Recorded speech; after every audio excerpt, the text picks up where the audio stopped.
ప్రస్తుతం ఏపీలో హాట్ టాపిక్గా మారినటువంటి అంశం మొన్న వినుకొండ నియోజకవర్గంలో జరిగినటువంటి ఒక దారుణ హత్య. అది వైసీపీ కార్యకర్తని టీడీపీ కార్యకర్త చంపాడా, లేదా వైసీపీ కార్యకర్తని వైసీపీ కార్యకర్తే చంపాడా? ఈ అంశాలను పక్కన పెట్టేసేస్తే ఎన్నికల ఫలితాలు వచ్చిన తర్వాత నుంచి అక్కడక్కడ వైసీపీ కార్యకర్తల మీద దాడులు జరిగిన మాట వాస్తవం. ఇది ఎవరు అవునన్నా ఎవరు కాదన్నా సరే ఇది వాస్తవమైనటువంటి అంశం. అలాగే చంద్రబాబు కానీ, పవన్ కళ్యాణ్ కానీ, లోకేష్ కానీ దాడులు చెయ్యొద్దు, ఎవరూ కూడా కక్ష సాధింపు చర్యలకు వెళ్ళొద్దు అని ఎంత ట్రై చేసినా సరే లోకల్గా ఉండేటువంటి గొడవలను ఆపలేనటువంటి పరిస్థితి, కార్యకర్తలకు అడ్డుకట్టు వేయలేనటువంటి పరిస్థితికి ఉన్నటువంటి సిచ్యువేషన్ మనకి ఇక్కడ కనిపిస్తుంది. అయితే ఇక్కడ ఏంటి అంటే అటు చనిపోయినటువంటి వ్యక్తికి ఇటు చంపినటువంటి వ్యక్తికి ఇద్దరికీ గతంలో ఉన్నటువంటి గొడవల కారణంగా కేవలం ఎన్నికలకు ముందే చంపినటువంటి వ్యక్తి పార్టీ మారటం, సో ఇక్కడ టీడీపీ నాయకులతో ఫోటోలు దిగటం, సో ఇవి ఇప్పుడు వైసీపీ అడ్వాంటేజ్గా వాడుకుంటుంది. వైఎస్ఆర్ కాంగ్రెస్ పార్టీ వీటిని సోషల్ మీడియాలో వైరల్ చేస్తుంది. ఇది రాజకీయ ప్రేరేపితమైనటువంటి హత్య కాదు, దీంతో మా టీడీపీ పార్టీకి ఏ విధమైనటువంటి సంబంధం లేదు, వారిద్దరి మధ్య ఉన్నటువంటి వ్యక్తిగత కక్షల కారణంగానే ఇది జరిగింది అని చెప్పి టీడీపీ నాయకులు ఎంత మొత్తుకున్నా ఎంత చెప్పినా మీడియాలో గగ్గోలు పెట్టినా కూడా జరగాల్సినటువంటి డ్యామేజ్ జరిగిపోయింది ఆల్రెడీ.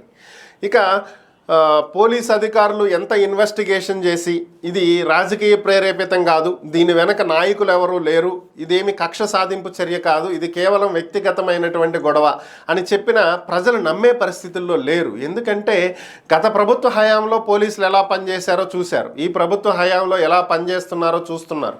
సో ఈ నేపథ్యంలో పోలీసులు చెప్పేటువంటి మాటకు ఎంతవరకు విలువ ఉంటుంది అనేది కూడా ఒకసారి గమనించాలి. ఎందుకంటే ఏ ప్రభుత్వం అధికారంలో ఉంటే వాళ్ళ తరపునే పోలీసులు మాట్లాడతారనేటువంటి ఒక భావనకు ప్రజలు వచ్చేశారు.